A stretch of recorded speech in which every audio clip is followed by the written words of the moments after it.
जानते हैं शैतान कभी नहीं चाहता कि कोई मुसलमान तकरीर सुने, चाहे मर्द हो या औरत। शैतान जानता है अगर कहीं मर्द तकरीर सुन लिया तो ऐसा ना हो कि शराबी है तो शराब पीने से तौबा कर ले, जुआरी है तो जुआ खेलने से तौबा कर ले, बेनमाजी है तो नमाजी बन जाए। कहीं ऐसा ना हो कौम की कोई बेटी कल तक बेहयाई की तरह जिंदगी गुजारती थी, सर पे दुपट्टा नहीं, आवारा लड़कियों की तरह जीती थी, मगर आज से बाहया लड़की बन जाए। इसलिए शैतान कहता है सुनो अब तकरीर में क्या मजा है, इसलिए उठो और चलो, जिसे सुनना था हमने सुन लिया है। फिर आप सुनेंगे अलहाज मुबारक हुसैन मुबारक साहब को। मैं भी इनको खूब सुनना चाहता हूं, लेकिन ये इनकी मोहब्बत, इन्होंने अपना वक्त मेरे हवाले किया। जो नौजवान आ रहे हैं उनका मोस्ट वेलकम और स्वागतम है। गौर से सुनिएगा, सुल्तान सलाहुद्दीन अय्यूबी ने जब बैतुल मक़दिस में कदम रखा, फातिह बैतुल मक़दिस बने, तो ये बताइए उससे पहले का भी सुनाऊं या उसके बाद ही का सुनाऊं? अब आप लोग कहे बेटा ए बच्चा बैठो, पहले का भी सुनाऊं के बाद ही का सुनाऊं? पहले का भी सुनाए, हाथ उठाकर बोले कितने लोग पहले का सुनना चाहते हैं। सुनिए, सुल्तान सलाहुद्दीन अय्यूबी से पहले हजरत उमर इब्ने खत्ताब ने बैतुल मक़दिस को फतह किया। खूब याद रखेंगे, खूब गौर से सुनेंगे। जब यहूदियों ने हजरत उबैदा इब्न जर्राह को देखा तो कहा सुनो, तुम्हें देख करके हम ये नहीं समझते कि तुम हमारे ऊपर फातेह हो जाओगे, हमें तो हमारे किले को वही फतह करेगा और फलस्तीन पे वही काबिज होगा जो मुसलमानों के पैगंबर का खलीफा दूम होगा, उसका नाम उमर इब्ने खत्ताब होगा। उबैदा इब्ने जर्राह ने कहा टेंशन मत लो, हम उन्हीं के प्यादा हैं, उन्हीं के भेजने वाले हैं। कहा तो जंग करने की जरूरत नहीं, उन्हें बुला दो, हम हथियार डालने के लिए तैयार हैं। याद रखिएगा, आज साहब हमारे पास सियासी चमक है, सियासी दमक है, बड़े पढ़े लिखे हैं हम, समाज में इंटेलिजेंट हैं, एक बस्ती पे हमारी हुकूमत नहीं, मगर उमर इब्ने खत्ताब के पास हमारी तरह कीमती जुब्बा नहीं है, सर पे बहुत कीमती अमामा नहीं है, साहब लिबास वही है जो मुस्तफा जाने रहमत ने तरीका बताया था। पेबंद लगा लिबास है साहब, हाथ में जानेमाज है, सीने में पढ़ने के लिए कुरान है, लेकिन सोता जमीन पर है और हुकूमत आधी दुनिया से ज्यादा पे कर रहा है। वाह वाह, उमर इब्ने खत्ताब है। फिर साहब एक वक्त आया मुसलमान काबिज न रहे, सुल्तान सलाहुद्दीन अय्यूबी का जमाना आया। सुल्तान सलाहुद्दीन अय्यूबी के वालिद गिरामी बड़े नेक इंसान थे। उनके भाई ने कहा भाईजान आप शादी क्यों नहीं करते, निकाह क्यों नहीं करते? कहा सोचता हूँ काश कोई ऐसी पाकीज़ा औरत मेरी जिंदगी में आती जिसकी गोद से एक ऐसा बच्चा जन्म लेता जो काश बैतुल मक़दिस का फातिह बन जाता। याद रखिएगा साहब, इसी धुन में वो अपनी शहर के जामे मस्जिद में पहुंचे। जामे मस्जिद में नवाब थे, जामे मस्जिद में पहुंचे, मुफ्ती वक्त के पास जाकर के बैठ गए। हुजूर खैरियत से हैं? आपकी बारगाह में आया हूँ, दुआ के लिए आया हूँ, दिल बड़ा बेचैन रहता है। बैतुल मक़दिस किबले अव्वल पे आज गैरों ने कब्जा जमा लिया है, आज बहुत अफसोस होता है, ये हमारी जिंदगी किस काम की है?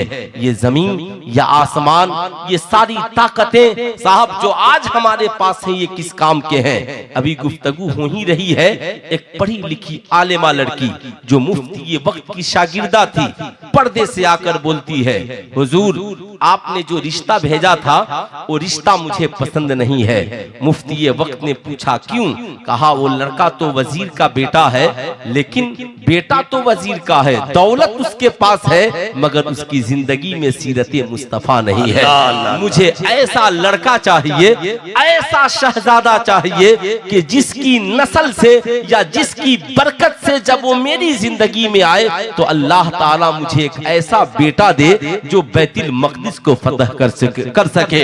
हजरत मुफ्ती वक्त ने कहा बेटी घबराओ मत, वैसा ही शहजादा आज जामे मस्जिद में आ गया। सुभान अल्लाह। वैसा ही शहजादा आज जामे मस्जिद में आ गया है। मेरी कौम के शहजादों, आज तुम कहते हो औलादे नाचने वाली हो रही हैं, आज तुम कहते हो औलादे गाने वाली हो रही हैं। आज हमारी कौम की माएं परेशान होती हैं, बेटा शराबी हो गया, बेटा जुआरी हो गया, मेरी बेटी आवारा हो गई, गैरों के साथ भागने वाली हो गई, मेरी बेटियों का चाल चलन बिगड़ गया, मेरा बेटे का किरदार और कैरेक्टर बिगड़ गया। साहब, इसलिए कि तुमने निकाह के वक्त अपनी निगाह और अपने जज्बात को पाकीज़ा नहीं रखा। आज हमारी कौम के नौजवान शादियां करते हैं, मगन है, जहेज बड़ा वीआईपी हो, गाड़ी बहुत वीआईपी हो, इतना सारा साजो सामान जहेज में मिले, तुम शादी जिस नियत से करते हो बरकत वैसी ही होती है। मगर सुनो, सुल्तान सलाहुद्दीन अय्यूबी के वालिद गिरामी है अल्लाह अल्लाह मुफ्ती वक्त ने कहा, हुजूर क्या आप इस गरीब बच्ची से निकाह करेंगे? आलिमा भी है, फाजिला भी है, वक्त की माहिरा है। उन्होंने कहा हुजूर कोई दिक्कत नहीं। कहा घर जाएंगे? कहा नहीं, मैं बालिग हूँ, इजाजत है। हुजूर अब मस्जिद से जाएंगे नहीं, आप मस्जिद में ही हमारा निकाह पढ़ा दीजिए। कहा बारात? कहा बारात की जरूरत नहीं है। कहा बारातियों की? कहा जरूरत नहीं है। कहा दूल्हा भी बनेंगे? कहा हुजूर जिस लिबास में हूँ यही काफी है। फिर ऐसी लड़की मिले न मिले, मस्जिद में मुफ्ती वक्त ने निकाह पढ़ाया, बेटे साहब निकाह पढ़ाया, बनने वाली दुल्हन भी पाकीज़ा थी और दूल्हा भी पाकीज़ा था। अल्लाह ने उसी दुल्हन की गोद में सुल्तान सलाहुद्दीन अय्यूबी को पैदा किया।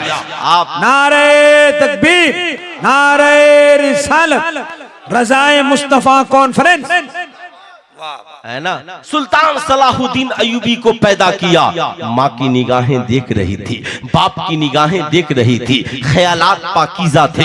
ऐसा बेटा जन्म लिया तो सिर्फ आलिम नहीं बना, सिर्फ मुफ्ती नहीं बना, वली कामिल नहीं बना, बल्कि फातेह बना। फातेह जिस सलाहुद्दीन अय्यूबी की धमक ने यजीदियों के खेमे में जलजला बर्पा कर दिया। सुल्तान सलाहुद्दीन अय्यूबी का मिशन ये था किसी पे जुल्म न हो, किसी की इज्जत न लूटे, कोई किसी पे हमला आवर न हो। अगर कोई किसी पे जुल्म करे, अय्यूबी की तलवार मजलूम के तरफ से चलने के लिए काफी है। कोई किसी का हक मार ले, इंसाफ दिलाने के लिए सुल्तान सलाहुद्दीन अय्यूबी की तलवार काफी है।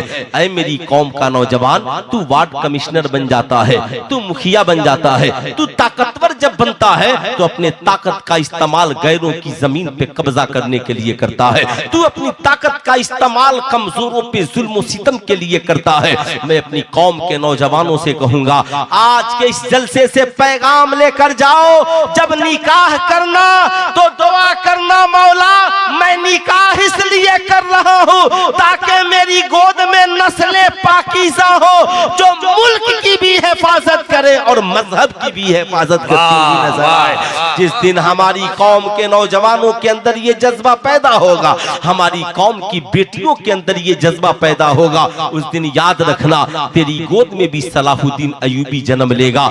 आज हमारी कौम की पढ़ी लिखी बेटियां माज़अल्लाह इस्लाम से मुकाबला करने के लिए तैयार है। ये कहती हैं मौलाना हम आपकी मर्जी से जिंदगी क्यों गुजारेंगे, हमारी मर्जी हम सर पे दुपट्टा रखे न रखे, हमारी मर्जी हम चुस्त लिबास पहने हम ढीला पहने, आपका क्या जाता है, हमारी मर्जी हम खड़े होकर मेले में खाएं या घर में रहे, आपका क्या जाता है। सुल्तान रजा कहना चाहेगा, बड़ा फख्र है तुझे अपनी जवानी पर, बड़ा गुरूर है तुझे अपनी जवानी पर। आज साहब सोशल मीडिया के जरिया और प्रिंट मीडिया के जरिया, यहाँ तक के इलेक्ट्रॉनिक मीडिया के टीवी चैनलों पे बैठकर आज बेटियां इस्लाम के खिलाफ बगावत की बिगुल फूंकती हैं, कहती हैं हम किसी मुफ्ती के फतवे को क्यों मानेंगे। मैं कहूंगा मत मानो, लेकिन सुल्तान रजा तुझसे पूछना चाहता है, चलो तुम जिनके पीछे चलने की बातें कर रही हो, सुल्तान रजा सारी दुनिया की पढ़ी लिखी औरतों से, जिन्होंने औरतों का लिबास उतार कर जींस पहन लिया, टी शर्ट पहन लिया, क्या वो औरत मर्द कहलाएगी। याद रखना, मर्दों का लिबास पहन लेने से न कोई औरत मर्द हो जाएगी और औरत का लिबास पहन लेने से ना ही कोई मर्द औरत हो जाएगा। याद रखिए। रखिएगा, चोटी बढ़ा लेने से कोई औरत नहीं होगा, कान की में बाली पहन लेने से कोई औरत नहीं होगा, हाथ में चूड़ियां पहन लेने से कोई औरत नहीं होगा, हाँ गुनहगार जरूर हो जाएगा। याद रखिएगा, इस्लाम ने हराम करार दिया, कहा हाथ में कड़ा न पहनना, ये सिखों का तरीका है। कान में बाली न पहनना, मर्द हो तो कान में बाली न पहनना, ये औरतों के लिए जायज और मर्दों के लिए हराम। ये नचनिया बजनिया नाचने वाले आवारा लोगों का तरीका है। खूब याद रखिएगा, इस्लाम ने इससे मना फरमाया, कहा मन तशब्बह बिकौमिन फहुवा मिनहुम, जो जिस कौम से मुशाबिहत रखेगा उसका अंजाम उसी के साथ होगा। अब रही बात सारी दुनिया की औरतें जो आज कभी निकाब पे कमेंट, कभी दुपट्टे पे कमेंट, हमारी कौम की बेटियों को ये कहते हैं साहब कॉलेजों में तुम ओल्ड मॉडल हो, तुम साहब बड़ी पुराने ख्यालात की लड़की हो, तुम हमारे साथ आगे कैसे बढ़ सकती हो। सुल्तान रजा कहना चाहेगा, मेरी कौम की बेटियों, जो तुझे कहे ना तुम पुराने ख्यालात की शहजादी हो, कहना तुम नए जमाने की हो, तो तुमने क्या किया है। तुम नए जमाने की हो तो तेरे सर से दुपट्टा उतर गया, तेरी जुल्फें जमाना देख रहा है, तेरे जिस्म से ढीला ढाला लिबास उतर गया, तू चुस्त लिबास पहन रही है, तेरे जिस्म की बनावट जमाना देख रहा है। आज तू सोशल मीडिया पे अपनी तस्वीर डालती है, गैरों की निगाहों का तू शिकार हो रही है, मगर हम ओल्ड मॉडल हैं। घर से निकलते हैं तो हमारी जुल्फों पे भी पर्दा होता है, हमारे जिस्म पे भी पर्दा होता है, हमारी उंगलियों पे भी पर्दा होता है। तुझे पता नहीं है, बहुत तुम नए मॉडल की लड़की हो तो आओ हम तुझे ओल्ड मॉडल दिखलाते हैं। बताओ इस ईमानदारी के साथ, दुनिया की जितनी नए जमाने की लड़कियां हैं, सुल्तान रजा का एक चैलेंज है, तुम्हारे पेट में एक बच्चा या बच्ची 9 माह रहता है, बड़ा तुझे अपनी जवानी पे और अपनी तालीम पे गुरूर है, तो इस बच्चे को पेट में ही 1 से 100 पढ़ा दो, क से गया पढ़ा दो, ए से जेड पढ़ा दो। कहोगी मौलाना भला पेट में कोई बच्चा पढ़ता है। मैं कहूंगा मेडिकल साइंस कहती है माँ के किरदार का असर बच्चे की जिंदगी पर पड़ता है। मेडिकल साइंस कहती है माँ के कैरेक्टर का असर बच्चों की जिंदगी पे पड़ता है। तू पढ़ाएगी तो क्यों नहीं पढ़ेगा। ये कहेंगी नहीं मौलाना, बच्चे पैदा होने के 3 साल के बाद जब बोलने लगते हैं तो पढ़ने के लायक होते हैं।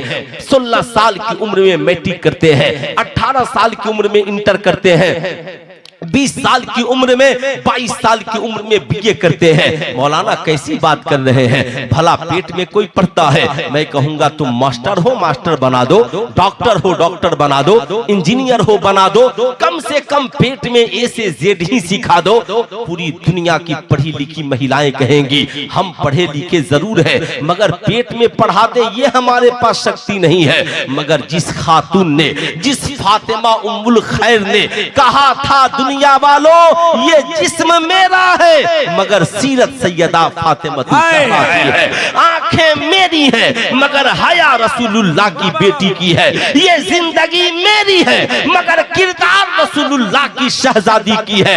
जानते हो उस माँ ने अपने बेटे शेख अब्दुल कादिर जिलानी को दुनिया में जन्म बाद में दिया है, पेट में ही 18 पारा का हाफिज़े कुरान बना दिया है, जमाने को दरसे वफा दिया है, हाफिज़े कुरान बना दिया है। और कहा कौन कहता है बच्चे 3 साल के बाद पढ़ते हैं। आमिना के लाल ने 1450 बरस पहले कहा उतलुबुल इल्मा मिनल महद इलल लहद, इल्म हासिल करो माँ की गोद से लेकर कब्र की गोद तक। तो नबी ने ऐलान किया है, गौसे आजम की माँ ने दलील बनाकर दिखा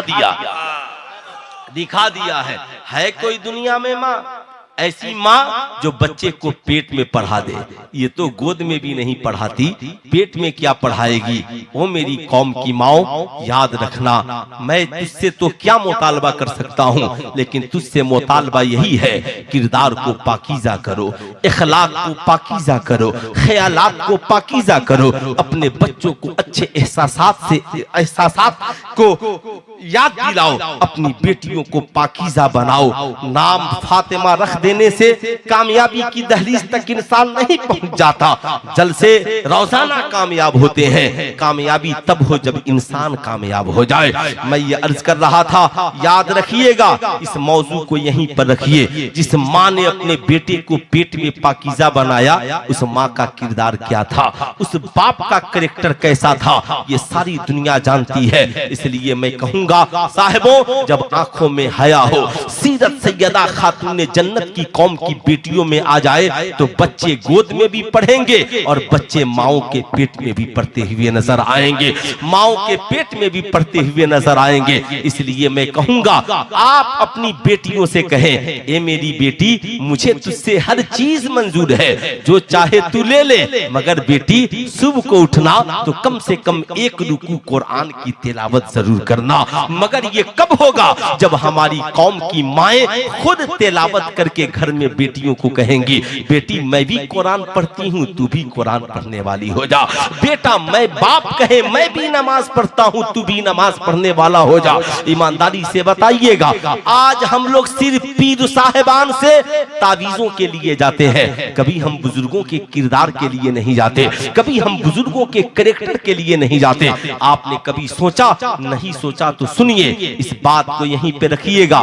फिर मुझे अगर ये बात बीच में याद आ गई तो मैं इसे आगे बढ़ाऊंगा।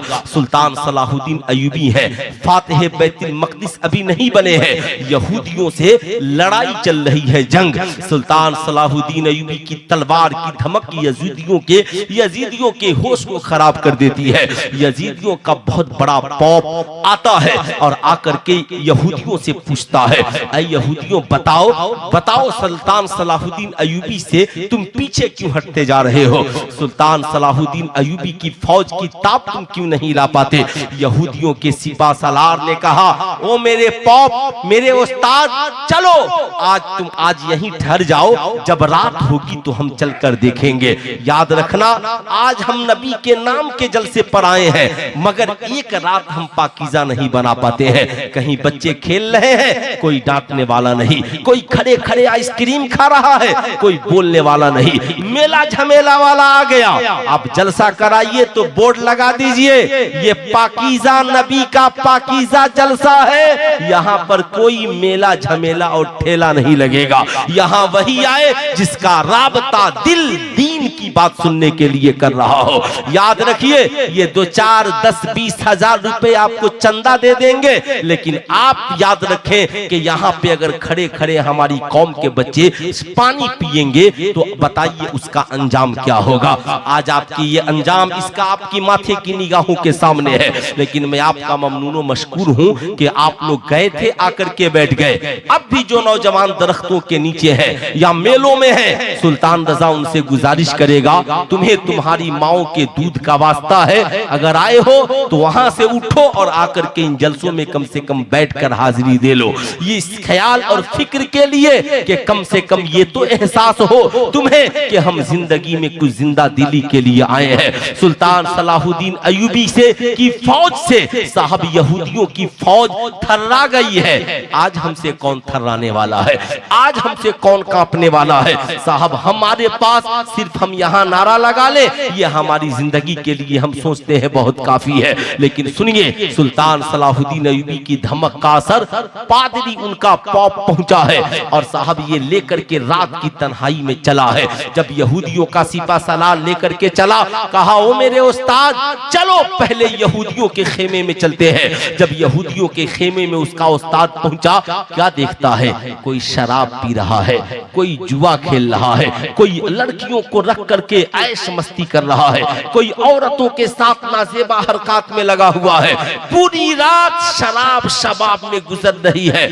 साहब यहूदियों के सिपा सालार ने कहा, ऐ मेरे उस्ताद, आपने यहूदियों के किरदार को देख लिया, इन्हीं के लिए तो ये वक्त था कि रात को आराम करते, मेहनत करते, औरतों से अलग रहते, ताकि जिस्मानी कमजोरी का एहसास न होता, शराब के नशे में नहीं डूबते, ताकि सुबह को मुसलमानों के मुकाबले में ये आते।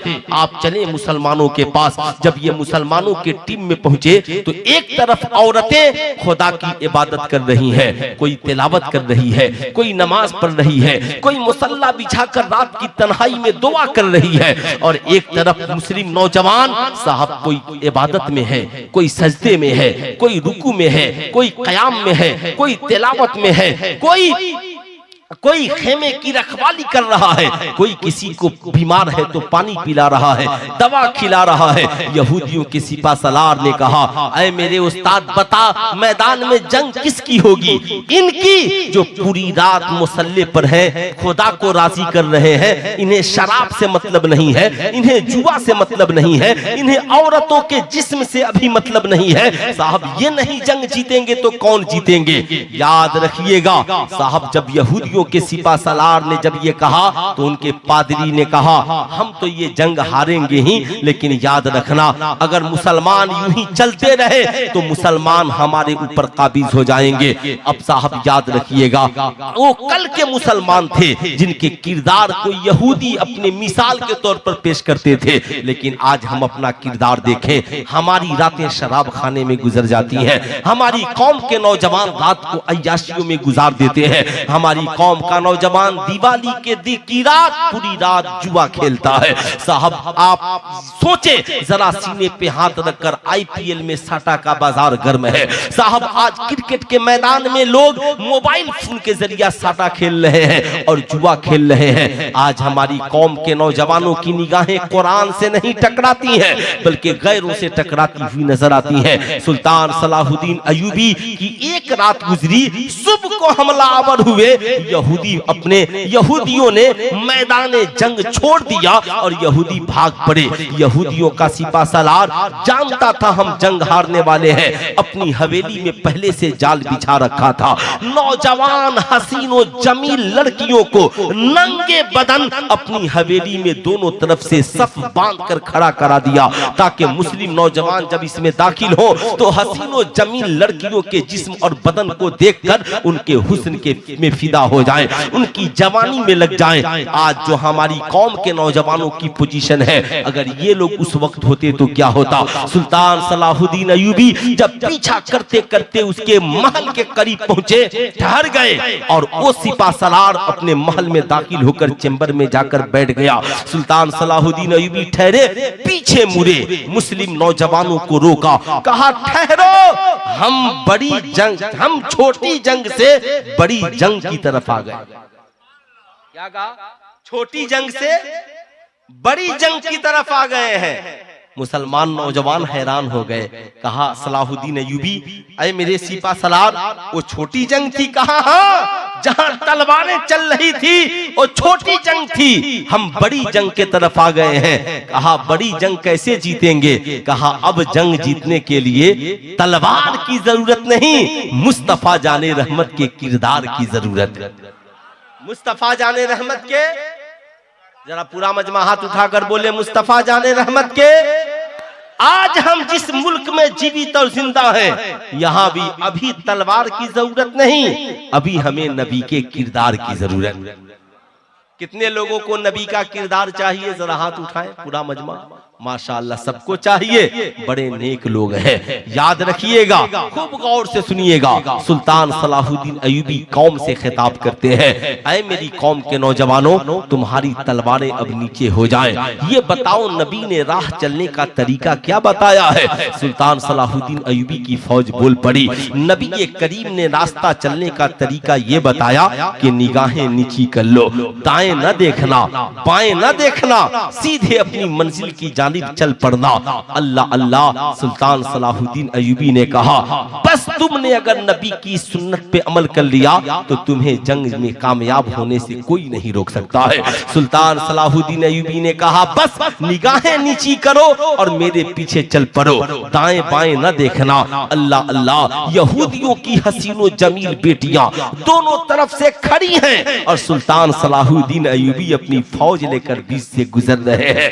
यहूदियों की बेटियां हुस्नो जमाल लेकर हैरान हैं। अल्लाह अल्लाह, ये कौन सी दुनिया के लोग आए हैं जो मेरी जमाल की तरफ भी नहीं देखते, जो मेरी निगाहों की तरफ भी नहीं देखते। सुल्तान सलाहुद्दीन अय्यूबी यहूदियों के चेंबर में पहुंच गए और पहुंचकर उसे कैद कर लिया। उसने कहा, ऐ अय्यूबी याद रखना, आज तुझे तुम्हारे नबी की सुन्नत ने बचा लिया है, वरना हमने बुराई के जिस जाल को बिछाया था आज तक कोई इस जाल जाल से बच नहीं सका है। मगर ऐ सुल्तान सलाहुद्दीन अय्यूबी, याद रखना, एक जमाना आएगा, एक ऐसा वक्त आएगा, हमने बुराई के जिस बीज को बोया है, ये फसल और इसकी शाखें तुम्हारे आंगन तक पहुंचेंगी। तुम्हारी औलादें हुस्नो जमाल पर फिदा हो जाएंगी, तुम्हारी औलादें शराब पीने वाली हो जाएंगी, तुम्हारी औलादें जना और जुआ में मस्त हो जाएंगी, तुम्हारी औलादों को साहब रसूलुल्लाह के दीन से नहीं बल्कि औरतों में खूब ज्यादा दिलचस्पी होगी, वो उनके हुस्नो जमाल के दीवाने होंगे। हमारी बुराई जब तुम्हारे आंगन में पहुंचेगी ना, याद रखना, उस वक्त मुसलमानों का नाम सिर्फ मुसलमान होगा और किरदारो कैरेक्टर यहूदियों का हो जाएगा। हम तुम्हारे ईमान को इतना कमजोर कर देंगे कि तुम्हारी कौम की न तुम्हारी आने वाली नस्लें आजान सुनेंगी मगर मस्जिदों में नहीं जाएंगी, तुम्हारी आने वाली नस्लें कुरान रखेंगी मगर पढ़ने वाली नहीं होंगी, तुम्हारी आने वाली नस्लें दीनी महफिलों से दूर हो जाएंगी, माँ बाप की कदर और इज्जत करने वाली नहीं होंगी, रसूलुल्लाह का कलमा पढ़ेंगी मगर उनकी सुन्नत पे अमल करने वाली नहीं होंगी। उन्हें नबी की सुन्नत पे अमल करने पे अब उन्हें दिक्कत और परेशानियों का सामना करना पड़ेगा, इसलिए कि उनका नाम मुसलमान होगा मगर किरदारों कैरेक्टर यहूदियों और नसरानियों का हो जाएगा। आप जरा सा सीने पे सुल्तान सलाहुद्दीन अय्यूबी जब ये सुने, आंखों में आंसू आ गए, रो पड़े। ऐ मेरी कौम के नौजवानों, सुल्तान रजा तुझसे पूछना चाहता है, जानते हो आज हमारी कौम जहां पर जी रही है, आज क्या हमारे अंदर शराबी नहीं है? आज हमारे नौजवान शराब के नशे में मस्त नहीं है? आज हम मस्जिदों से दूर नहीं है?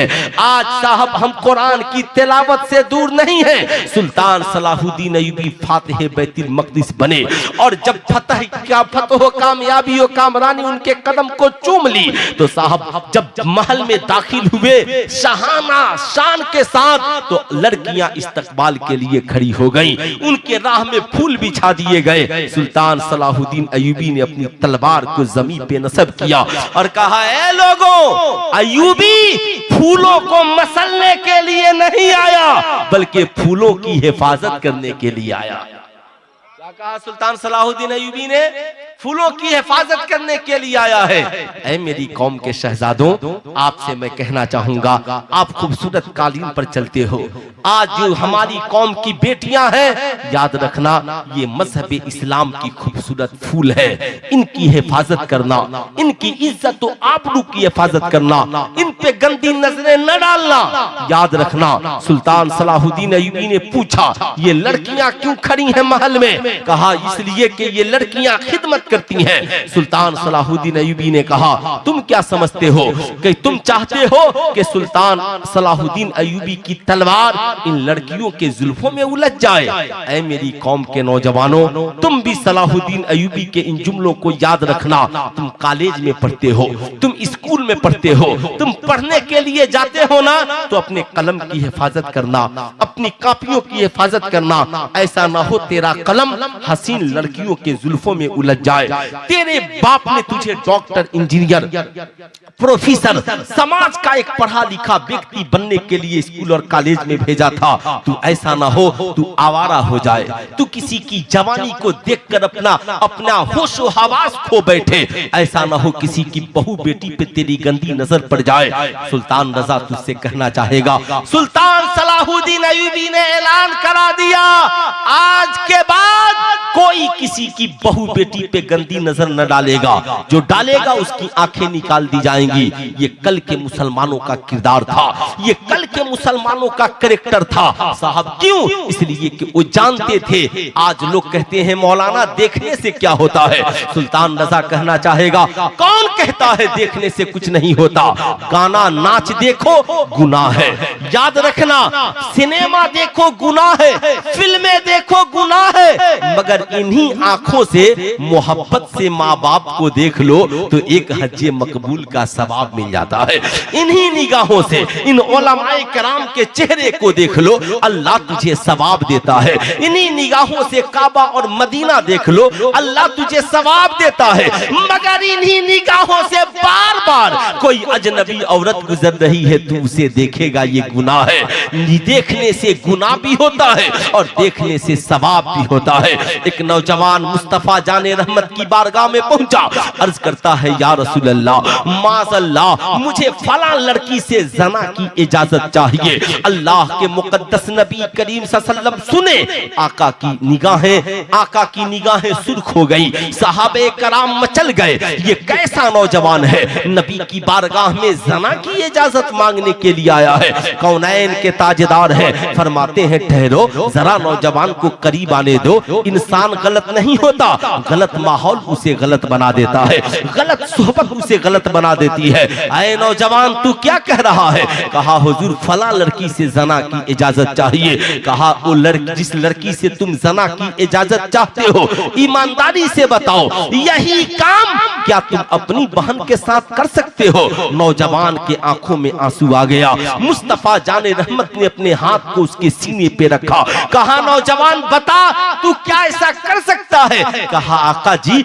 अपनी बहन के साथ नहीं कर सकता। कहा बता जो काम तू अपनी बहन के साथ नहीं कर सकता, ये काम दूसरे की बहन के साथ कैसे कर सकता है? जैसे तेरी बहन बहन है, वैसे ही दूसरे की बहन भी तेरी बहन है। जैसे तेरी माँ माँ है, वैसे ही दूसरे की माँ भी तेरी माँ है। जैसे तेरी बेटी बेटी है, वैसे ही दूसरे की बेटी भी बेटी है। इसलिए आज तौबा करके जा, आज के बाद अपनी बहन की भी इज्जत की हिफाजत करना और दूसरों की भी बहू बेटियों की इज्जत की हिफाजत करना। बोलिए ऐसा होना चाहिए? अरे पूरा मजमा हाथ उठाकर बोलिए ऐसा होना चाहिए? ऐसा होना चाहिए कि नहीं होना चाहिए? होना चाहिए ना। आज हमारी कौम का नौजवान, मैं अपनी माओ बहनों से भी कहूंगा, अदाएं बचपन से अपनी औलादों को सिखाइए।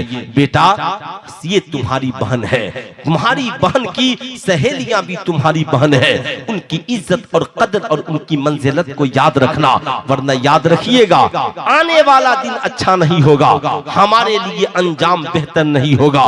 यहूदियों ने चारों तरफ से जाल बिछा करके रखा है। यहूदियों ने मीटिंग की और कहा मुसलमानों के किरदार को बदलना है। कहा मुसलमानों के किरदार को कैसे बदलोगे? कहा उनके घरों में जाकर। कहा उनके घरों में कैसे जाओगे? मुसलमान तो कुरान पढ़ते हैं, उनके घरों में गैरों को जाने की इजाजत नहीं, वो तो रसूलुल्लाह की सीरत पढ़ते हैं, उनकी बेटियां सैयदा खातून जन्नत की सीरत पढ़ती हैं। बुरा न मानना मेरी कौम की बेटियों, आज मुहर्रम में 10 दिन तुम फातिहा कराती हो, मगर बताओ कितनी बेटियां हैं जिनके पास सैयदा खातून जन्नत की सीरत की कोई किताब होगी? 10,000 का फातिहा तेरे घर में होता है, बड़ा बड़ा डेग बिरयानी की बनाती हो, उनके नाम पे जलसे होते हैं, लेकिन सैयदा खातून जन्नत की सीरत की किताब कितनी कौम की बेटियों के पास है? 14 साल मोटी मोटी किताबें हमारी कौम की बेटियां मैथ, इंग्लिश और सारी किताबें पढ़ती हैं, तो जो कौम की बेटियां 16 साल, 17 साल, 20 साल दूसरों की लिखी हुई किताब पढ़ सकती हैं, तो क्या सीरत फातिमा की एक पतली किताब नहीं पढ़ सकती हैं? अरे बोलिए, पढ़ सकती है कि नहीं पढ़ सकती है? पढ़ सकती है ना। आपने कभी खरीद कर दिया भी? रबीउन नूर शरीफ का महीना आता है, बुरा मत मानिएगा, बुरा नहीं लग रहा है, हम लोग जुलूस निकालते हैं, खूब नारा लगाते हैं सुभान अल्लाह, 1000 की बिरयानी उस दिन खाते हैं। कितने मुस्लिम नौजवान हैं जिस नबी की सीरत का आलम यह है, जो जिंदगी में कभी झूठ न बोले, वो मेरा नबी है, जिसने पूरी जिंदगी सच्चाई पे गुजार दी हो। अरे हाथ उठाकर बोले वो मेरा नबी, जोर से बोले वो, जिसने सच को सच और झूठ को झूठ कहा हो, जिसने माँ के कदमों के नीचे जन्नत बिछा दी हो। अरे यार मेरा नबी बोलने में शर्म आ रही है, रात में नहीं बोल सकते, जरा हाथ उठाकर बोले वो, और जोर से बोले वो। अगर वो नबी न होते तो माँ के कदमों के नीचे जन्नत कौन बिछाता? अगर वो नबी न होते बाप को जन्नत का दरवाजा कौन बताता? अगर वो नबी न होते, ईमानदारी से बताओ, अगर वो नबी न होते तो बेटियों को जिंदा दरगोर होने से कौन बचाता? अगर वो नबी न होते, बुरा न मानना, शराब को हराम कौन करता? अगर वो नबी न होते सूद के हुर्मत का ऐलान कौन करता? अगर वो नबी न होते तो याल उलमा वरसतुल अंबिया का ताजे जर्दी इनके सरों पे कैसे रखा जाता? जिस नबी की जिंदगी पढ़कर हम अपनी जिंदगी कामयाब कर सकते हैं, बताओ ईमानदारी से, उस नबी की सीरत की कोई किताब हमारे घर में है? अरे बोलिए जरा जोर से, नहीं है ना? तो आज जलसे में पहला वादा कीजिए कि 2 किताब जरूर घर में लाइएगा। एक सीरत मुस्तफा बच्चों के लिए और एक सीरत फातिमा बच्चियों के लिए। सीरत मुस्तफा अल्लामा अब्दुल मुस्तफा आजमी की लीजिएगा, याद रखिए, उर्दू में भी है, हिंदी में भी है। और सीरत फातिमा साहब इस हवाले से कई किताबें मौजूद हैं। शान खातून जन्नत आप ले सकते हैं, वहां पे जाकर बोलेंगे उलमाए अहले सुन्नत की लिखी हुई किताब दीजिए, आप अपने घर में लाकर रखिए और बेटे बेटियों से कहिए, बेटा जिस दिन छुट्टी हो ना, अब हम जलसे में जाएंगे कभी कभी मिलाद मनाने, मगर अपने घर में आका की सीरत पढ़ के हम खुद मिलाद मनाएंगे। बोलिए कितने नौजवान ऐसा करेंगे? अरे बोलिए हाथ उठाकर कितने नौजवान करेंगे? जब ऐसा होगा तो आपकी औलादें सिखों की तरह कड़ा नहीं पहनेंगी, आपकी औलादें कान में बाली नहीं पहनेंगी, आपकी औलादें चोटियां बढ़ा करके रबर नहीं लगाएंगी, आपकी बेटियां जींस और टी शर्ट पहनने वाली नहीं होंगी, बच्चे भी हयादार होंगे और बेटियां भी वफादार होंगी। क्या नाम है आपका? आइए इधर जरा सा मुसाफा हो जाए आपसे, आइए इधर, माशाअल्लाह, आइए माशाअल्लाह। अजमल बाबू, ये जो आप पहने हैं है ना, हाँ इसको खोल दीजिए है ना, और अपनी अम्मी को दे दीजिएगा। हाँ खोल दीजिए, उसको अभी उतार दीजिए, जलसे की पहली बरकत। हाँ माशाअल्लाह, उसको उतार दीजिए है ना, अम्मा को दे दीजिएगा। माशाअल्लाह, ये मेरे आला हजरत ने तरीका सिखलाया। क्या सिखलाया? कि अगर आपके लिए पहनना तो नाजायज, मगर औरतों के लिए ये जायज है। तो मर्दों तुम चूड़ियां ना पहनो, पहनाना है चांदी की ही चूड़ी अपनी माँ को पहना दीजिए, बहन को पहना दीजिए, बीवियों के लिए खरीद दीजिए, बेटियों के लिए खरीद दीजिए, बहनों के लिए खरीद दीजिए। उनकी दुआएं मिलेंगी, आपकी दुनिया भी हसीन होगी और आखिरत भी हसीन होगी। और भी कोई नौजवान कड़ा पहना हो तो मेरी गुजारिश है आप हाथ से उतार दीजिए। 2 अंगूठी हो, 1 अंगूठी उतार दीजिए। 1 अंगूठी मर्द के लिए 4.5 माशा की जायज है, याद रखिएगा। खैर मैं आगे अपनी मौजू को बढ़ाऊं, वरना आप भी सोचिएगा। अच्छा बोलिए, तबीयत लग रही है ना आप लोगों की? और तकरीर करूं कि खत्म कर दूं? बोले सुनेंगे ना आप लोग? और हजरत को नहीं सुनेंगे है ना? माशाअल्लाह माशाअल्लाह, सुनेंगे ना? माशाअल्लाह। आप लोग टाइम देखते रहिएगा, वरना मेरा कोई ठिकाना नहीं है हम कब तक बोल जाए। आप लोग अपना टाइम देखिएगा। जरा एक बार मोहब्बत से बोल दे सुभान अल्लाह, है ना?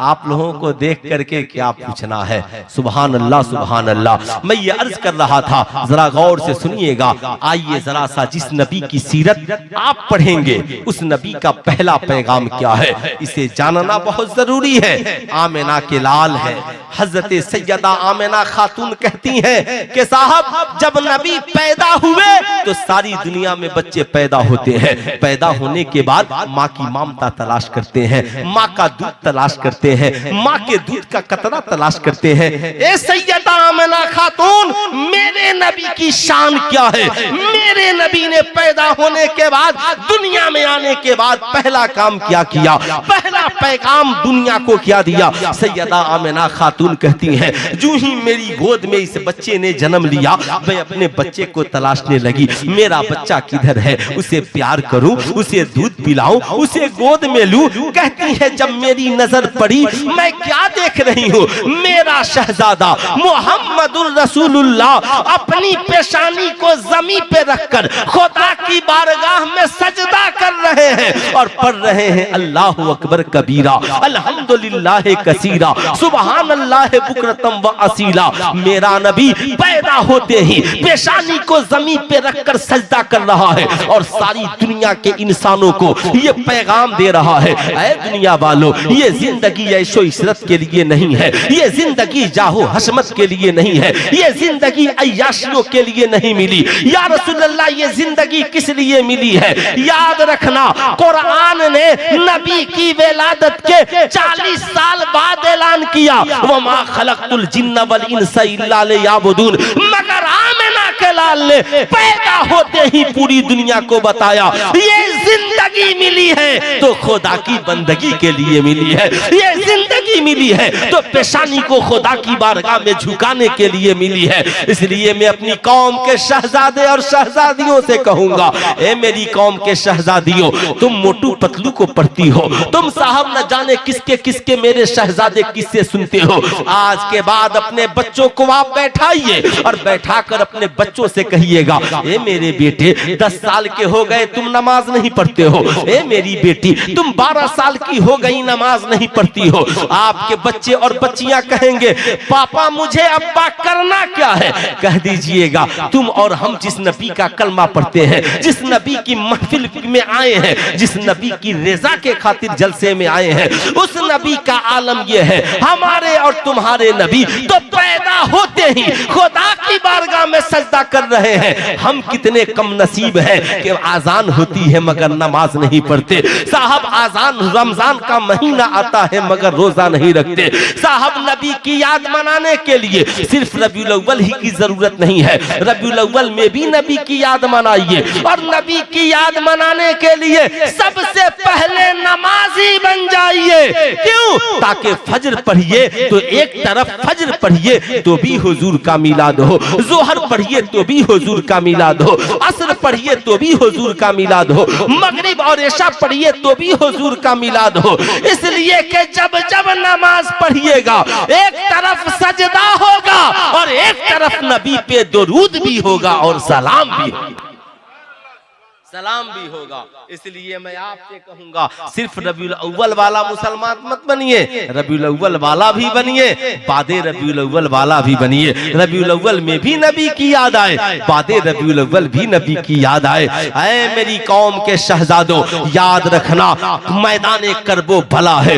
इमाम हुसैन 3 दिन से भूखे प्यासे हैं, पानी बंद है मगर एक वक्त की नमाज बंद। पूरा मजमा हाथ उठाकर बोलिए, एक वक्त की नमाज बंद, एक वक्त की नमाज बंद, खाना बंद है मगर एक वक्त भी कुरान की तिलावत बंद नहीं है। साहब नाना पैदा होते सजदा कर रहे हैं और नमाज़े का आखिरी वक्त है, 72 जख्म लग चुके हैं। साहब 72 जख्म खाकर 72 जाने सारों को कुर्बान करके जब घोड़े से मेरे इमाम जमीन पर गिरे हैं, सैयदा फातिमतु ज़हरा के लगते जिगर जमीन पर गिरे हैं, तो अपनी पेशानी को जमीन पे रखकर सजदा किया और जमाने को पैगाम दिया, ऐ दुनिया वालों याद रखना, नाना ने पैदा होते सजदा किया है और नवासे ने जामे शहादत नोश करते हुए भी सजदा किया। न सजदा उधर बंद है, न सजदा, जरा हाथ उठाकर बोले, न सजदा इधर बंद है। ऐ मुसलमानों, हम कैसे हुसैनी हैं, हम कैसे मिलाद मनाने वाले हैं, हम कैसे रसूलुल्लाह के दीवाने हैं। फजर की आजान होती है हमारी आंखें नहीं खुलती, जोहर की आजान होती है मस्जिदों को नहीं जाते, असर मगरिब और इशा की आजान होती है मस्जिदों को नहीं जाते। मैं अपनी कौम की माओं से कहूंगा, ऐ मेरी कौम की माओ, फजर की आजान हो खुद भी जगो, बेटियों को जगाओ, शौहरों को जगाओ, बेटों को जगाओ। तुम घरों में नमाज पढ़ो और तुम्हारे घर के मर्द मस्जिदों में नमाज पढ़े, ताकि जमाना जान जाए हम मिलाद भी मनाते हैं और मिलाद वाले को भी मनाते हैं। है कोई नौजवान जो खड़े होकर, सिर्फ एक नौजवान कहे, मौलाना कल से इंशाअल्लाह मैं 5 वक्त नमाज पढ़ूंगा। सिर्फ एक कोई नौजवान, हमको ज्यादा नहीं, एक नौजवान चाहिए, पूरे मजमे में, चूंकि ये जलसा नबी की रजा के लिए, वो ये सोचते जमाना क्या कहेगा, ये सोचे माशाल्लाह। खड़े हो जाओ बाबू, खड़े हो जाओ। सुभान अल्लाह। हाजी साहब चेहरा देख लीजिए, ये नौजवान है ना, इंशाअल्लाह माशाअल्लाह सुन्नत भी सजाए हैं और उसको बढ़ा लीजिए। बैठ जाइए। माशाअल्लाह माशाअल्लाह। आप, मैंने सिर्फ एहसास दिलाया है, ताकि आपसे वादा नहीं कराऊंगा, ये एहसास लेकर के जाइए। जब हुसैन 72 जख्म खाकर सजदा कर सकते हैं, तो हम हुसैन के नाम का लंगर खाकर सजदा क्यों नहीं कर सकते?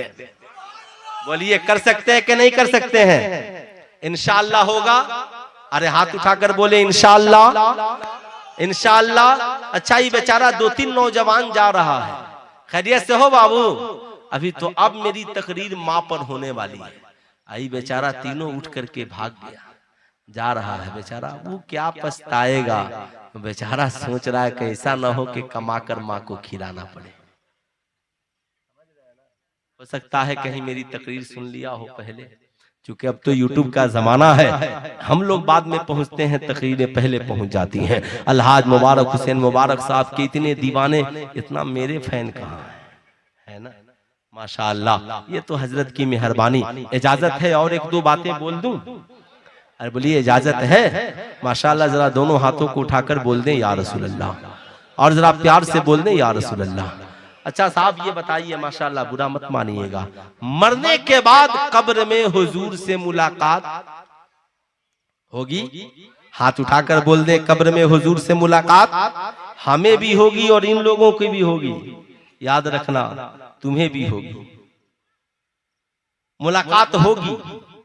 सैयदा खातूने जन्नत ने, दोनों तरफ बैलेंस बराबर रहे, सैयदा खातूने जन्नत ने सरकार मौलाए कायनात से कहा, है मेरे शौहरे नामदार, अब मेरा आखिरी वक्त है, मैं इंतकाल कर जाऊं तो मेरे जनाजे को दिन में नहीं रात में उठाना। क्या दिन में नहीं बल्कि सैयदा मकसद, कहा मकसद एक, ताकि मेरे जनाजे पे किसी गैर की नजर न पड़े, मेरे जनाजे पर किसी गैर की नजर न पड़े। ऐ मेरी कौम की बेटियों, आज से कभी फेसबुक पे तस्वीर न डालना, व्हाट्सएप पे तस्वीरें न डालना। कॉलेज में जाती हो पढ़ने के लिए, हम शिक्षा के खिलाफ नहीं, मगर जहां इज्जत चली जाए तो याद रखना, हर हाल में इज्जत की हिफाजत करना। उस तालीम से जेहालत बेहतर है, जिस तालीम के हासिल करने के बाद इंसान की इज्जत सलामत न रहे। कुरान ने कहा उतुल इल्मा दर्जात, जो पढ़ेगा उसके रुतबे को बढ़ा दिया जाएगा। इसलिए कॉलेज में जाना, यूनिवर्सिटी में जाना, ट्यूशन सेंटर में जाना, कोई आवारा लड़का कहे मैं तुझे गर्लफ्रेंड बनाना चाहता हूं, तेरी कलाई पकड़ना चाहता हूं, कहना ठहरो, हम सैयदा खातूने जन्नत के मानने वाले हैं। जरा मेरे बाप से पूछ लेने दो, कलम पकड़ने की इजाजत है, कॉपी किताब पकड़ने की इजाजत है, क्या तेरी कलाई भी पकड़ने की इजाजत है? याद रखना मेरी कौम की शहजादियों, याद रखना, एक बार जरा उस अपने बाप की इज्जत के बारे में सोच लेना, जिसने पूरी जिंदगी की कमाई तेरे कदमों में डाल दी। एक बार उस माँ की इज्जत के बारे में सोचना, जिस माँ ने तुझे दूध पिलाया है, तुझे पाल पोस कर जवान किया है।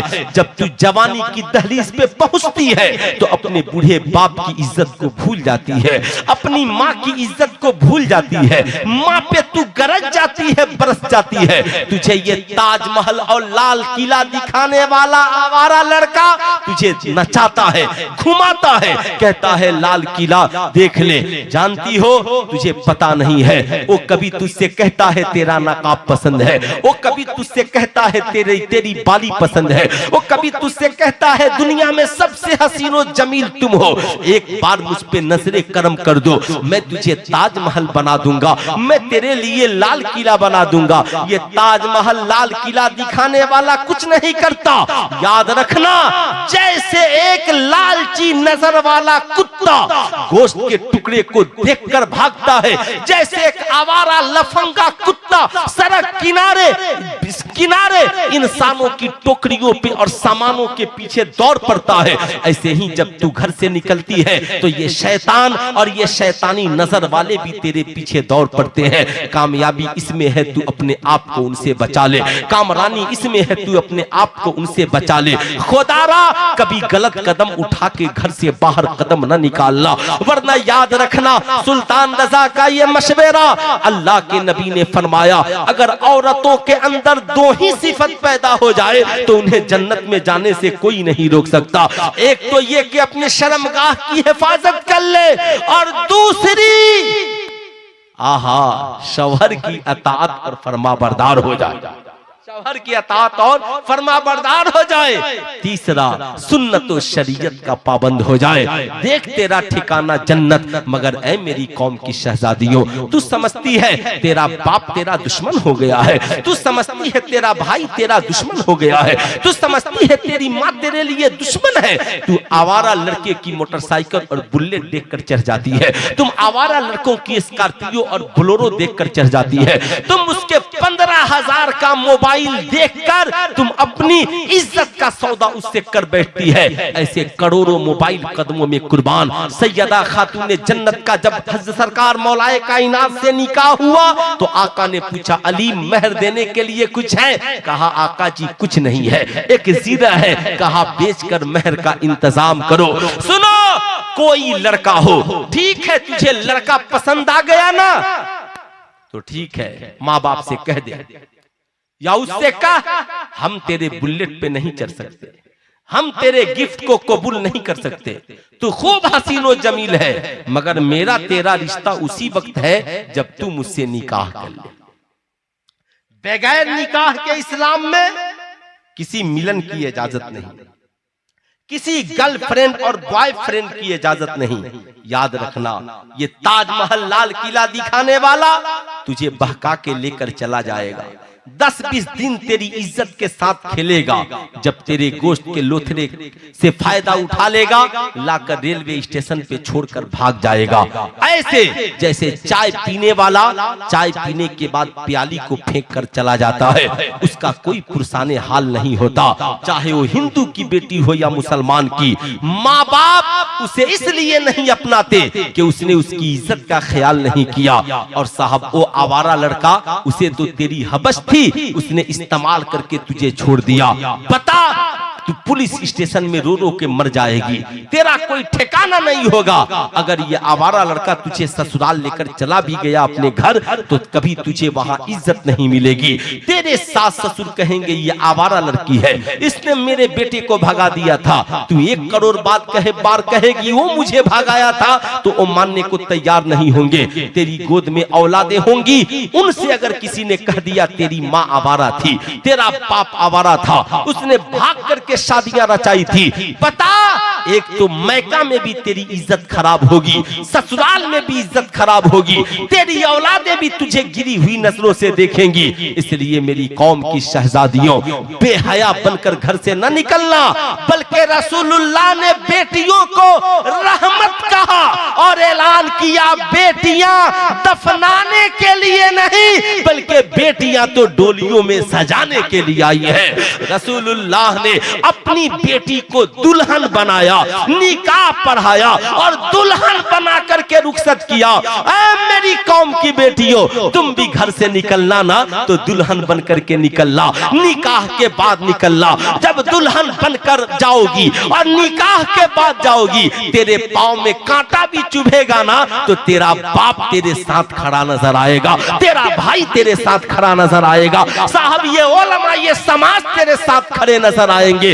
याद रखना, हर जुल्म का जवाब एक है, तू सीरते फातिमा पे चलने वाली बन जा, तेरी इज्जत भी महफूज होगी और मरने के बाद तेरा ठिकाना जन्नतुल फिरदौस भी होगा।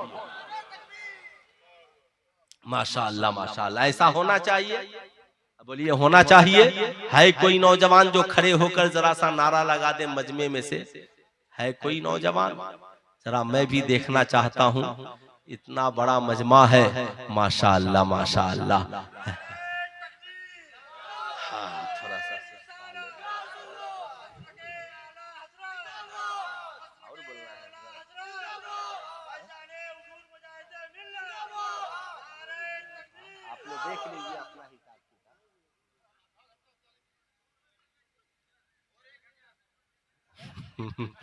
दरूद शरीफ पढ़िए। अल्लाहुम्मा सल्ली अला सय्यदना शफीअना हबीबना मौलाना मोहम्मद मादनिल जूद वल करम मंबइल इल्म वल हिल्म वल हिकम बारिक वसल्लिम सल्लु अलैहि सलातन व सलामन अलैका या रसूल अल्लाह सल्लु अलैहि सलातन व सलामन अलैका या हबीब अल्लाह सल्लल्लाहु तआला अलैहि वसल्लम। मेरी माँ भी मुझे कहती है बेटा उतना ही बोला कीजिए, बहुत लंबी तकरीर आप करते हैं। चूंकि वो लोग भी सुनते हैं ना, तो माँ मेरी कहती है कि लोग कहते हैं सुनाते हैं मेरी माँ को कि ये आपका बेटा तकरीर कर रहा है, तो माँ मेरी कहती है जब आप जोर से बोलते हैं ना तो मेरा कलेजा फट जाता है। मेरा बेटा कितना जोर से बोल रहा है, कितनी तकलीफ हो रही होगी। जाहिर सी बात है हर माँ को एहसास है, लेकिन सुनिए मैं बताना क्या चाहता हूँ। जरा एक बार दोनों हाथों को उठाएं, प्यार से बोले या रसूल अल्लाह, और जरा प्यार से बोले या हबीब अल्लाह। माशाअल्लाह माशाअल्लाह। मुझे उम्मीद है आज के बाद हमारी कौम की बेटियों में इनकलाब जरूर आएगा। ये जलसे में जो बेटियां आए ना और बगैर दुपट्टा के घूमे, आप लोग उन्हें इस्लाह कीजिए कि सुनो ये जलसा है जलसा, या तो घर चली जाओ, तुम्हारी वजह से इस्लाम बदनाम न हो, तुम्हारी वजह से खातूने जन्नत का नाम बदनाम न हो। जानते हैं हमारे यहाँ हालत क्या है? जैसे मुहर्रम के बाद जो ताजिए का अंजाम होता है, वही तकरीर के बाद हम लोगों का भी अंजाम होता है। मुहर्रम के बाद जाकर देखिए, जहां जहां लोग ताजिया बनाते हैं, मुहर्रम के बाद वो ताजिया रखा कहां? एक की भी इज्जत आबरू सलामत, एक की भी इज्जत आबरू सलामत। समझ रहे ना मेरी बात? आज जो उसकी इज्जत सलामत नहीं रख पाए, उसे बनाने का हक, उसे बनाने का हक नहीं है। मुहर्रम में या हुसैन हर बादे मुहर्रम छोड़ दिया, फेंक दिया। कुत्ता पेशाब कर रहा है, जानवर पाखाना कर रहा है, कागज कहीं है, लकड़ी कहीं है, तुरबत कहीं है, मीनार कहीं है। ये कैसी मोहब्बत है? ऐ मेरी कौम के नौजवान, तू काबा बनाकर न तोड़, तू मदीना बनाकर न तोड़, इमाम हुसैन का रोजा बना के न तोड़। तोड़ने वाला मत बनिए, बल्कि दिलों को उनसे जोड़ने वाला बनिए।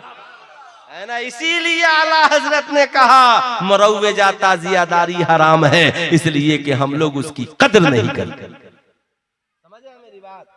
मुहर्रम में टीम बनी हुई है गाली देने वाली हम लोगों को। हाँ, मुहर्रम बात जाकर के देख लीजिए। मैंने इसलिए ये बोला, याद रखिएगा, जो नौजवान करते हैं बोलिए कि हमें लिख कर दो कि तुम मुहर्रम बाद भी इस ताजिए की वैसी ही इज्जत करोगे। लिख करके दो। इमाम हुसैन की रोजे की है कोई इज्जत? लिख के देगा? दे लिख करके कि हम वैसी ही इज्जत करेंगे, फेंकेगा नहीं। लकड़ियां टूट गई तो तुम्हारी खैरियत नहीं है, हिफाजत करो। पर बहुत डॉक्टर इकबाल ने कहा क्या तमाशा हुआ इस्लाम की तकदीर के साथ, कत्ल शब्बीर हुए नारे तकबीर के साथ। अब सुनिए साहब, अम्मा हलीमा के पास चलिए। अम्मा हलीमा से पूछा जाए, अम्मा जी आका ने आपका दूध पिया है, बचपन आपकी गोद में गुजारी है, आपके आंगन में रहे हैं, अम्मा जी आप भी तो कुछ बताइए। अम्मा जी कहती हैं, जब मैं आका को लेने के लिए गई और आका के करीब पहुंची और आका को मैंने देखा तो आका को देखती रह गई। अम्मा जी क्यों? कहा मैंने बच्चे बहुत देखे, मगर मैंने आका से पहले कभी इतना हसीन बच्चा नहीं देखा था। आका से पहले इतना हसीन बच्चा और आका के बाद भी इतना हसीन बच्चा नहीं देखा। अम्मा हलीमा दूध पिलाती, कहती हैं अम्मा हलीमा कि मैंने आका को गोद में लिया तो पहली बरकत ये हुई, पहली बरकत गोद में आने की पहली बरकत ये हुई कि मेरा सीना दूध का मदीना बन गया। मैंने आका को गोद में लिया, दाईं जानिब से दूध पिलाना शुरू किया। आका करीम ने एक जानिब का दूध पिया और एक जानिब का दूध छोड़ दिया। जब जब मैं आका को दूध पिलाती, आका एक जानिब का दूध पीते और एक जानिब का दूध अपने भाई के लिए छोड़ देते। मैं अपनी कौम के शहजादों से कहूंगा, मेरे और तुम्हारे पैगंबर ने अम्मा हलीमा की गोद में बैठकर सारी दुनिया के इंसानों को मैसेज और पैगाम दिया। ऐ दुनिया वालों, खुदा तुझे रिज़्क दे, खुदा तुझे रोजी रोटी दे, खुदा तुझे बरकत दे। खुद पेट भर लेना ये कामयाबी नहीं, बल्कि तेरे नबी का पैगाम काम ये है कि आज के बाद अगर एक रोटी भी मिले, आधी रोटी खुद खाना और आधी रोटी अपने भाई को खिलाना। बोलिए इंशाअल्लाह ऐसा होगा। अरे हाथ उठाकर बोलिए इंशाअल्लाह ऐसा होगा। ऐसा होगा। ये पांचों उंगलियां बराबर है नहीं है, कोई छोटी कोई बड़ी, ऐसे ही पांचों भाई बराबर नहीं होंगे। साहब कोई अमीर होगा, कोई गरीब होगा, कोई अलहाज मुबारक हुसैन मुबारक साहब की तरह गिरिडीह में बहुत बड़ी हवेली का मालिक होगा, और कोई मेरी तरह छोटा सा गांव और देहात का रहने वाला भी होगा। जाहिर सी बात है कोई डॉक्टर होगा, कोई इंजीनियर होगा। बुरा मत मानिएगा, क्या जो भाई गरीब होगा उसे घर से निकाल दीजिएगा? अरे बोलिए लोग, अरे जो भाई गरीब होगा उसे घर से निकाल दीजिएगा। अरे इमाम गरीब होगा तो क्या कीजिएगा? इमाम, हाँ ये सही बात, इमाम से बड़ा गरीब अभी इस माशरे में कौन है मियाँ, है ना। मजदूर भी रोजाना 500 कमाता है, तो अगर 20 दिन भी कटे तो 10,000 रुपए कमाता है। यहाँ इमाम आज तक 5,000 में लटका है, 6,000 में लटका है, 7,000 में लटका है। ऐ मेरी कौम के शहजादों, नहीं, इमामों की तनख्वाह बढ़ाइए और इमामों को अमीर बनाइए। जब इमाम अमीर होगा, तिलावत भी जमकर करेगा, इबादत भी जमकर करेगा, और हम सब के लिए दुआएं भी, अरे बोलिए दुआएं भी जमकर करेगा। बहुत आप लोग जा करके मजार पर जाहिल मजाविरों से मुसाफा करते हैं ना, मत कीजिए। अपने इमाम से मुसाफा कीजिए और कहिए हुजूर नमाज के बाद तन्हाई में फकीर के लिए दुआ कर दीजिए। समझ रहे मेरी बात ना? तन्हाई में दुआ कर दीजिए। कहां तलाशते फिर रहे हैं? याद रखिएगा, मैं ये अर्ज कर रहा था साहब, ये पांचों उंगलियां बराबर नहीं, इसलिए भाई गरीब हो गले से लगाइए, भाई कमजोर हो गले से लगाइए। माँ बाप के मरने के बाद गरीब भाइयों की जमीन मत खरीदिए साहब, भाई के मरने के बाद उसके बीवी बच्चों से उसकी जमीन जायदाद मत खरीदिए। याद रखिएगा, बहनों की हिस्सादारी दीजिए, बहनों के हिस्सा को मजबूत कीजिए। इतना वक्त नहीं कि मैं उस पर तफसील से रोशनी डालूं, लेकिन याद रखिएगा, जैसे जहेज मांगना हराम, ऐसे ही बहनों को हिस्सा नहीं देना भी हराम है। इसलिए अगर सारे मुसलमान बेटियों को हिस्सा देने लगे ना, तो जहेज का मामला खत्म हो जाएगा। कोई लालची मांगने के लिए आ जाए, पूछे क्या दीजिएगा, हम क्या देंगे, अल्लाह रसूल ने जो दिया है हम अपनी बहन और बेटी को देने के लिए तैयार है। जमीन में 2 हिस्सा बेटों का, 1 हिस्सा बेटी, 1 हिस्सा बेटियों का। घर में 2 हिस्सा बेटों का, 1 हिस्सा बेटियों का। बाप माँ की कमाई में और दौलत में 2 हिस्सा बेटों का, 1 हिस्सा बेटियों का। जो अल्लाह दे रहा है हम देने को, जरा हाथ उठाकर बोले हम देने को तैयार है। अगर जिस दिन हमने ऐसा किया, जहेज का खात्मा हो जाएगा। अब जरा गौर से सुनिएगा, ना ना ना, भाई कमजोर हो अलग न करना।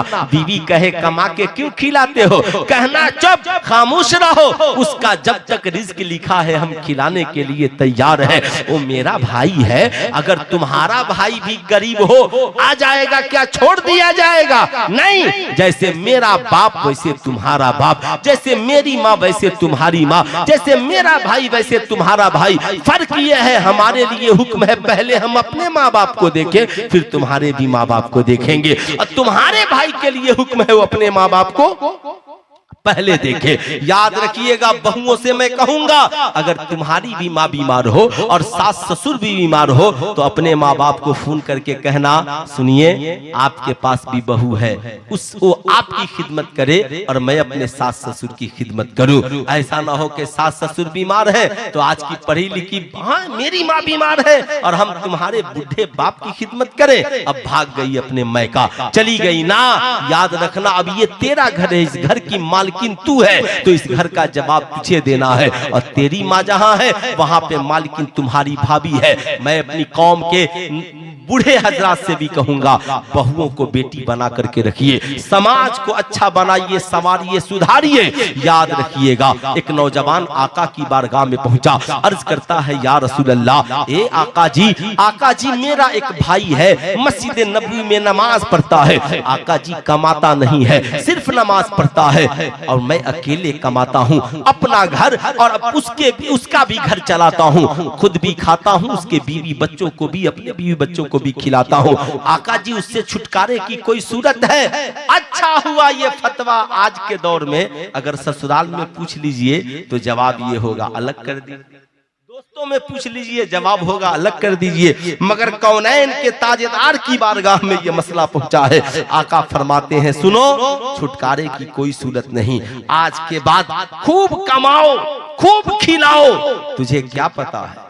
कहा आका जी बताया जाए। कहा आज के बाद खुद बाद में खाना, भाई को पहले खिलाना, अपने बीवी बच्चों को बाद में खिलाना, उसके बीवी बच्चों को पहले खिलाना, तुझे क्या पता अल्लाह किसकी वजह से तुझे रोजी दे रहा है। कहा आका जी ऐसा ही करूंगा। चले गए, बीवी से जाकर कहा सुनो नबी ने कहा है। कहा सरकार ने क्या कहा? कहा खुद बाद में खाना और भाई के बीवी बच्चों को पहले खिलाना। कहा बेशक नबी ने कहा है ऐसा ही करूंगी, ऐसा ही करूंगी। लेकिन आज हमारे यहाँ माशरा बदल गया। आका रुके नहीं, आका ने उनके भाई को भी बुलाया। मियाँ मैंने सुना है आप सिर्फ नमाज पढ़ते हैं और कमाते नहीं हैं, क्या आपको पता नहीं नमाज पढ़ना भी सवाब का काम है और बीवी बच्चों के लिए कमाना भी सवाब का काम है। आज के बाद नमाज पढ़कर कमाने के लिए निकल जाइएगा, काहिल बनकर मेरी कौम के नौजवानों न रहना। कमाना, माँ बाप की खिदमत करना, भाइयों को मजबूत करना, बीवी बच्चों को दिल खोल करके खिलाना, बीवियों को तंग दस्ती में न डालना। ये औरतें हैं औरतें, इस दौर की औरतों को देखो, पैसा नहीं दोगे नजरे गैर की तरफ जाएंगी, अच्छा लिबास कमा कर नहीं दोगे नजरे गैर की तरफ जाएंगी, इनके बनाव सिंगार का सामान तुम खरीद कर नहीं दोगे नजरे गैर की तरफ जाएंगी। इन्हें महीने में कुछ पैसे भी दो ताकि ये अपने हिसाब से जरूरत में खर्च करे। अगर इनकी जरूरत की चीजें तुम मुहैया नहीं कराओगे, याद रखना नजरे गैर की तरफ उठेंगी। इसलिए क्या कहा इस्लाम ने? ये औरतें तुम्हारी खेतियां हैं।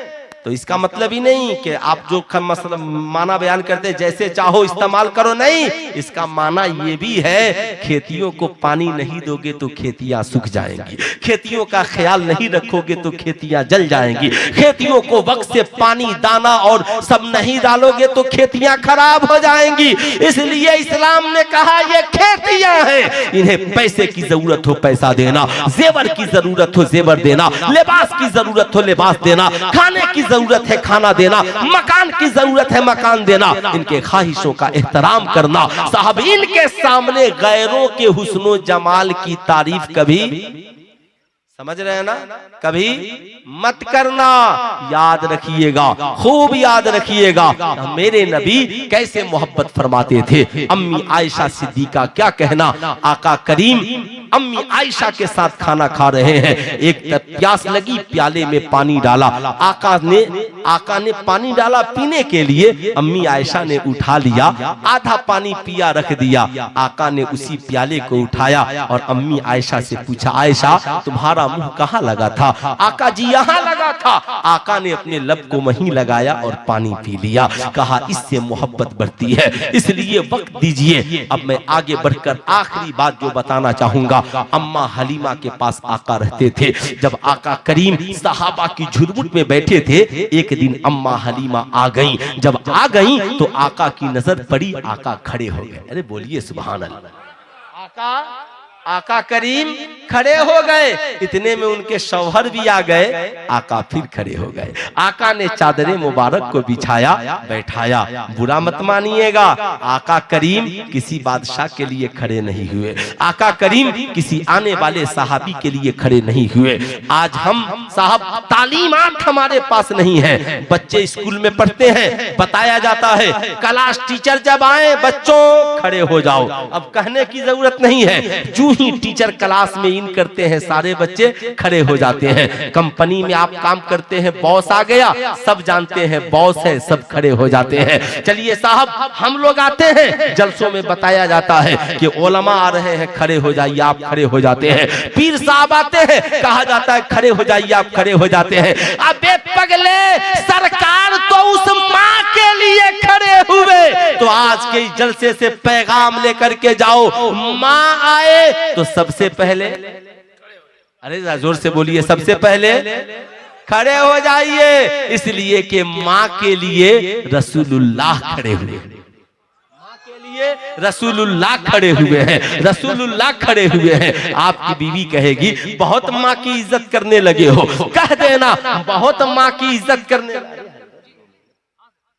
माशाअल्लाह, माँ की इज्जत करने लगे हो, कहना हाँ। ए पगली, आका तो दूध पिलाने वाली माँ के लिए खड़े थे, मैं तो उस माँ के लिए खड़ा हूँ जिसने 9 माह खूने जिगर भी पिलाया है, जिसने 2 साल दूध भी पिलाया है। याद रखना, आज औलादों की कमाई में बरकतें क्यों नहीं है? हम कमा कर अपने माँ बाप को नहीं देते। बाप अस्पताल में पड़ा है, ऑपरेशन की नौबत आ गई, डॉक्टर ने कहा 10 लाख रुपए लगेंगे। सारे भाई बैठ गए। अब भाई अमीर है, कहता है सब 2-2 लाख रुपए लाओ। बेचारा गरीब भाई कहां से ला कर देगा? कहता है तो अपने हिस्सा की जमीन बेच दो, बाप के लिए पैसा लाओ। मैं कहूंगा मेरी कौम के शहजादों, ऐसा हरगिज न करना, ऐसा हरगिज न करना। याद रखना, ऐसा हरगिज न करना।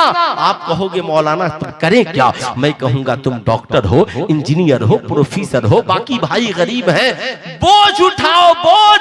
आप कहोगे क्यों उठाएं? सब हिस्सा बराबर लेंगे। मैं कहूंगा पगले, हिस्सा की बात करता है, मोहब्बत में आ। तेरे बाप ने अकेले कमाकर तुझे 30 लाख दिया और डॉक्टर बनाया। तेरे बाप ने तो कभी नहीं कहा कि 30 लाख तुझे ही दूंगा तो बाकी भाइयों का क्या होगा।